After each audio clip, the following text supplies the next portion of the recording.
তার উপরে বসতে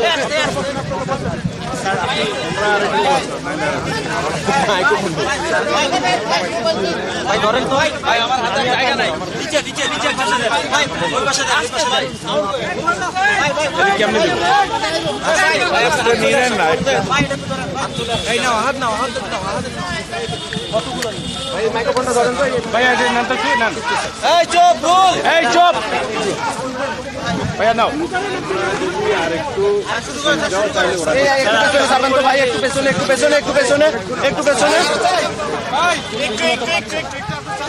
সাম্প্রতিক ঘটনাগুলোর পরিপ্রেক্ষিতে আমাদের জাতীয় স্থায়ী কমিটির সভায় সিদ্ধান্ত হয়েছিল যে আমরা অতি দ্রুত প্রধান উপদেষ্টার সঙ্গে দেখা করে তাকে আমাদের উদ্বেগের যে বিষয়গুলো আছে সেই বিষয়গুলো তার সামনে আমরা তুলে ধরব। একটা দায়িত্বশীল রাজনৈতিক দল হিসেবে এটা আমাদের দায়িত্ব ছিল, আমরা সেই দায়িত্বটুকু পালন করেছি। আমরা আজকে যে বিষয়গুলো তার সামনে আলোচনা করছি তা হচ্ছে যে এই যে ঘটনাগুলো ঘটেছে এর দায় সরকার এড়াতে পারেন না। এই জন্যে যে সরকারের বিভিন্ন যে প্রতিষ্ঠানগুলো আছে, বিভিন্ন যে বাহিনীগুলো আছে, তাদের সামনেই এই ঘটনাগুলো একের পর এক ঘটেছে, যেটা আমরা মনে করি দেশের সার্বিকভাবে দেশের যে আইন শৃঙ্খলা পরিস্থিতি, স্থিতিশীলতা তাকে যথেষ্টভাবে বিপন্ন করেছে এবং ফ্যাসিবাদকে সুযোগ করে দিয়েছে তাদের এই সম্পর্কে একটু কথা বলার।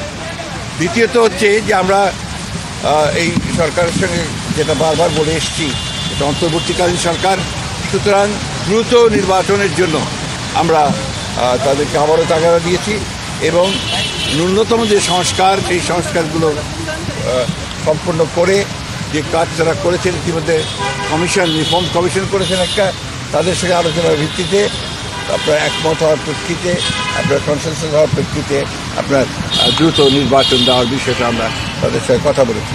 আমরা প্রশাসনে যে সমস্ত ব্যক্তি এখনও যারা দোষর ছিলেন ফ্যাসিবাদের এবং যারা ক্ষতিগ্রস্ত করেছেন বাংলাদেশকে সামগ্রিকভাবে, তাদেরকে আইনের আওতায় আনার জন্য এবং একই সঙ্গে তাদেরকে প্রশাসন থেকে সরিয়ে দেওয়ার কথা আমরা বলেছি।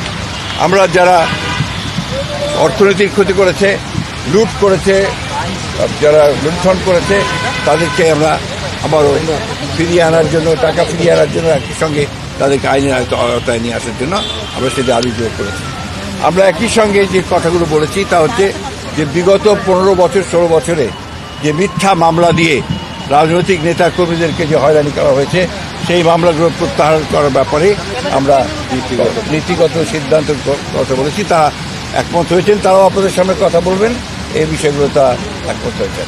আমরা দ্রব্যমূল্যের ব্যাপারে অত্যন্ত জোরালোভাবে বলেছি যে সরকারের অন্যতম প্রধান ব্যর্থতা হচ্ছে দ্রব্যমূল্য নিয়ন্ত্রণে না নিয়ে আসতে পারা।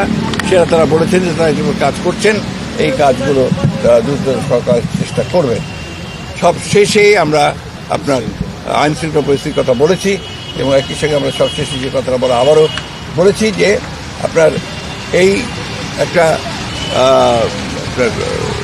কি চলছে অভিযান, আমরা অতীতেও অনেক অভিযান দেখেছি, সেই ধরনের কোনো পুনরাবৃত্তি যেন না হয়, অর্থাৎ কোনো ইনোসেন্ট মানুষ যারা আপনার যেন না হয় এবং এটা নিয়ে আবার যেন কোনো রকমের সমস্যা তৈরি করা না হয়, এই কথাগুলো আমরা প্রতি জোরের সঙ্গে বলেছি। প্রধান উপদেষ্টা এবং তার সঙ্গে যারা ছিলেন তারা আমাদেরকে আশ্বস্ত করেছেন যে অতি দ্রুত তারা নির্বাচনের ব্যবস্থা করছেন এবং তিনি বলেছেন যে ডিসেম্বরের মধ্যে তিনি নির্বাচনের ব্যবস্থা করবে, তারা কাজ করছেন।